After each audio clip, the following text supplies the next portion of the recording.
Hi, it's Chris with Implied Music, and this week I'm interested in chromatic mediants, chords whose relationship can be described as having roots a third apart, but that aren't members of the same key. Now, it's an epic sound, and it's a well-known secret. You know how some things like, well, on YouTube, this happens all the time. The secret to getting this, well, it's no secret. Chromatic mediants. Get an epic sound with chromatic mediants.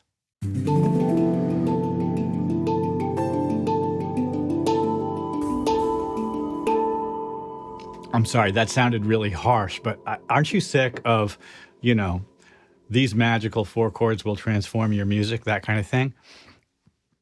That said, chromatic mediants are incredibly powerful.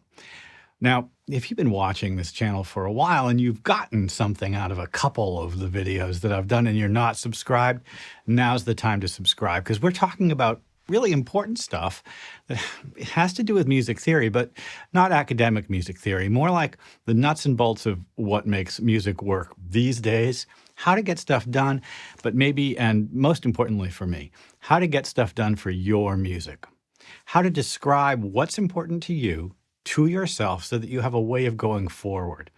I think it's really important for us to engage our intuition musically, but also our intellect, to have a balance between planning and spontaneity.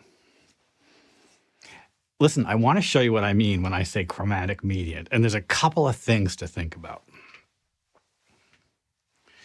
At its simplest, every triad is just 3 notes like this. Of course, that's not the only way to skin the cat. I could play it up here or continue on up, right? You get the idea. And I just played 3 versions of C major. And in the key of C, I would expect to find triads that were major and minor and diminished before I got back home again. But as it turns out, that's not the only set of chords we can use to write interesting music with. In fact, the use of chromatic mediants, roots a third apart, can be very powerful. Listen to this epic sound. C major,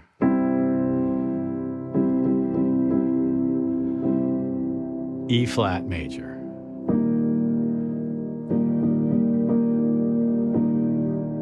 F sharp major. Let's make F sharp minor, and then go to D minor from there. That was really cinematic. Now, the roots of those chords were all a minor third apart, and I didn't always put the root at the bottom. Watch this. Now, the C major chord has its root C, and then as I switch to E flat major, I try to move voices only by a step, and that means that the common tone, G, doesn't move at all. It just lives right in there. Let's go on. Now, the next thing, F sharp major, has 1 note in common with E flat. And I'll tell you what, it's spelled differently. The B flat becomes A sharp, but you see it's the same key there. This common tone trick is a really powerful way to make things flow smoothly.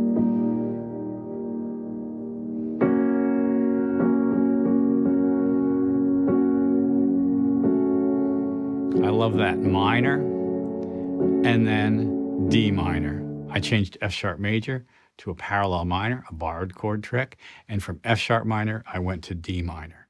Now that's just block chords. I love doing, instrumental forms with this. Let's use a different sort of system. C minor. We're going to go to E minor. Beautiful sound, right? Let's go to G minor. And from there, G major, here we go. From there to B major, here we go. G, augmented, back to C minor. I created a progression which was chromatic, but at the same time had a certain amount of push from a tonic-dominant relationship. You see how I made it to a kind of a G7 sound, the G augmented sound at the end? I've got 6 examples of this kind of thinking harmonically. Let's go back to the beginning of my sequence and we'll pick them apart. My first example is very much like what we just listened to. Here's C minor. And we're going to go to E minor. Notice how common tones stitch these relationships together. And then random major chords that relate to each other, A flat and E, the common tones.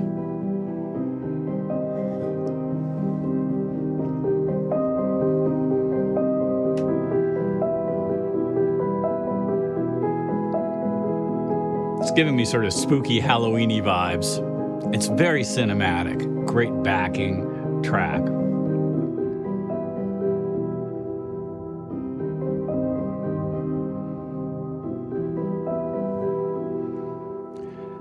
I've gotten a couple of questions about this, and it's a great question.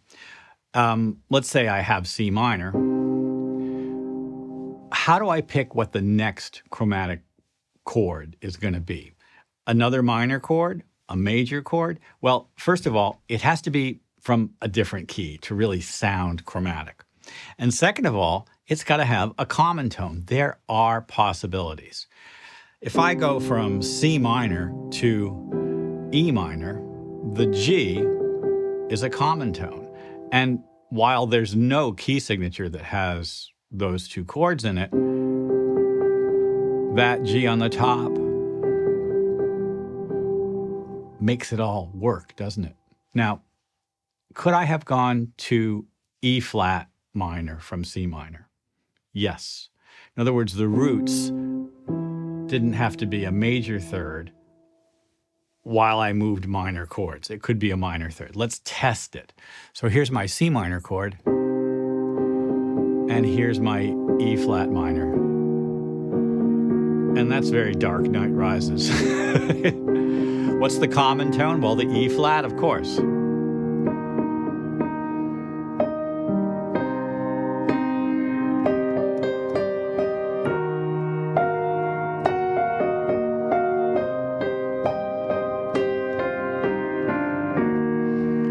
Oh, so dark. Listen, while we're talking about that, let's go to the next example. The next example is major chords with chromatic mediant motion. It's not just major chords, it's major 7th chord. So we're going to go from a B flat major 7 to a D flat major 7. B flat major 7, A's in the bass. D flat major 7. They have a note in common, don't they? It's that common tone.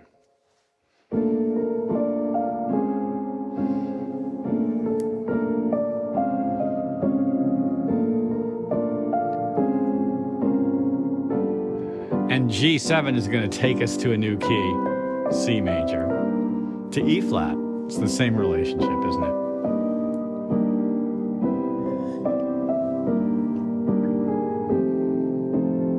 F7 is going to, of course, take us back to B flat. It's a little cycle, uses a dominant chord to give us a little push. But the important thing is the chromatic mediant relationship. And of course, the chromatic mediant relationship there is between the major 7 chord on B flat and the major 7 chord on D flat. And those roots are a minor third apart. Could I have used a major third? Yes.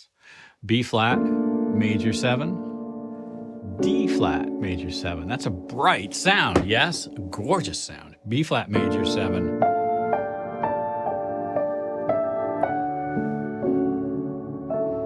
Let's go to G flat major 7 from there. Back to B flat major 7. That's D major 7, G flat major 7, and back to B flat. Every one of those chords takes a new scale, a new terrain, a new set of notes to melodicize. And that's a really crucial component of doing this work. You can't just use one scale. As those chords change keys or change scale systems, you have to observe what's going to work for you. And that could be a very broad notion, but being aware of it is crucial. Let's go to our next example. Well, I like a propulsive minimalist sound as much as the next person, and it's super fun to do drumming your hands on the piano. And what I've got here are 3 easy chords, and they have a chromatic mediant relationship. There's the D minor, and then the B flat minor, and then the G flat minor. Dark, right? D minor, down a major third. B flat minor, down a major third. G flat minor. And now I'm going to just drum my hands. And the drumming has an irregular rhythm. And that irregular rhythm, coupled with the harmony being irregular, gives it a really unsettled and exciting quality.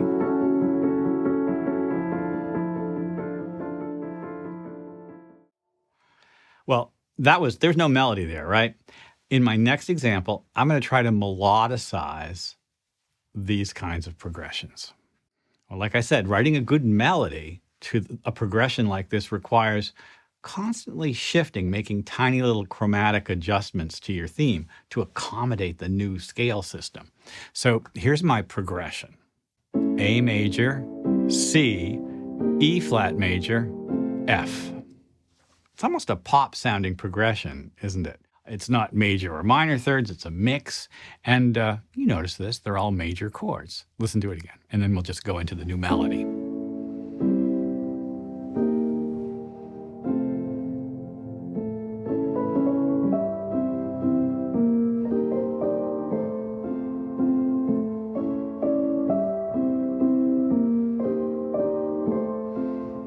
Notes have to change spelling, C or C sharp, depending on the chord.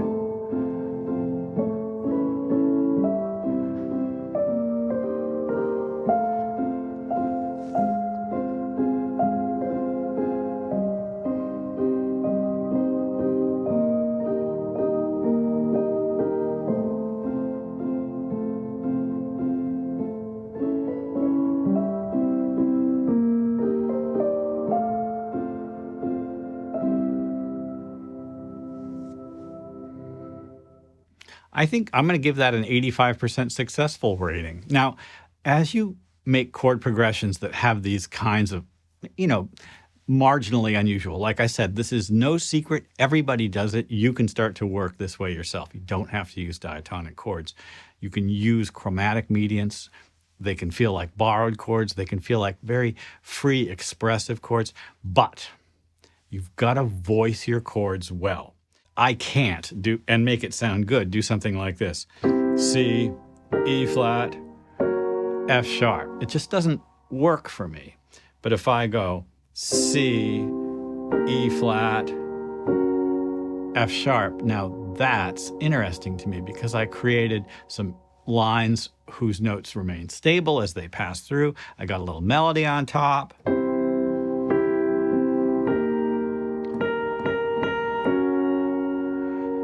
And that made my ear happier. Let's go to our next example. So I have to confess, in my next example, these aren't chromatic mediant relationships. These are symmetrical relationships. Now, my hands are symmetrical, right? There's a mirror image there. And if we look down on the piano, there are symmetries on the piano as well. That was symmetrical around the note D. See what I mean? Now there's another point of symmetry on the piano keyboard. There's the A flat. See how that's symmetrical? Now that's what I call mechanical symmetry because it's like the keyboard. It's a machine. It's set up physically that way. My hands are not a machine, but they're set up physically this way. You can have symmetries that are harmonic. For instance, I can go up a C major scale. Whole step, half step, whole step, whole step, whole step, half step. I can go down, and it winds up being an A flat major scale from C to C. In other words, a Phrygian scale. It's a great way to write dissonant counterpoint, and that was melodically, intervallically symmetrical, but it wasn't mechanically symmetrical. This example is mechanically symmetrical. And I'm just changing notes to sort of fit what I hope is going to sound good. My left hand does that set of black keys. My right hand does a symmetrical set. And then just a 2 against 3 pattern. Shift it outwards, still symmetrical. Change one note, still symmetrical.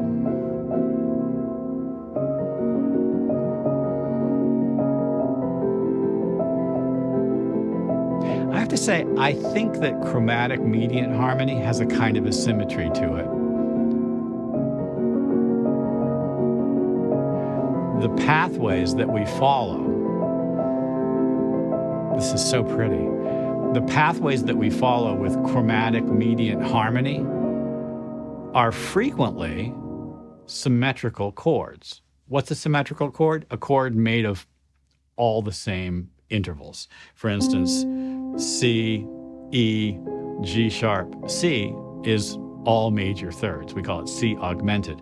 If I made a chord out of all minor thirds, this is a symmetrical chord. You can pick any one of the notes in the chord and go in either direction, and you're going to get the same intervallic relationships. The same intervallic relationships. A minor third up, a major third up, a minor third down, a major third down. This voicing is symmetrical around the note E. You get my point. Well, romantic piano and romantic music uses this a lot. In fact, check out my next example, and I guess this is my last one. Here's a set of major chords going up a diminished chord. And just simple arpeggios on that give you this floating, elegant, unmoored, it's untethered sound.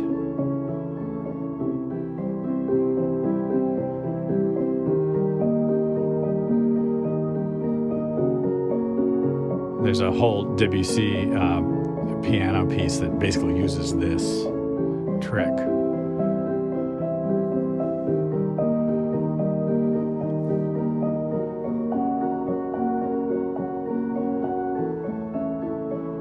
There's no key signature here. There's no single locking point that we can guarantee we'll come back to. And in fact, in this kind of music, frequently we don't have a sense of tonality or tonicity in the same way that tonic-dominant relationships give us. And that's okay. This has started to happen in European classical music, maybe not 200 years ago, but, a long time ago. We brought it into film music. And of course, film music is so influenced by those romantic and impressionist composers. But I think we can start bringing it into almost every kind of music now. And as part of your palette, as part of your musical vocabulary, if you want to include chords and chord sounds that are outside of diatonic systems, consider this approach. It's epic. It's cinematic. It's also just really normal now, right? So we're going to have to continue to explore, to innovate, to ask questions about how we can create new sonorities that will have the same effect, the surprise, the delight, the unsettled quality that, sort of these kinds of things once did. It's not a secret. There's no secret to making music. There's no trick. It's hard work and it's fun. It's fun and hard. What more do I want? I don't want anything more. I want things to be fun and hard. That's it. That's it. Listen, I hope this has been useful. Like and subscribe, ding the bell. Yeah, you'll be notified when I do my videos, but if you've been here before, I just do videos. Come visit. I'll see you next time.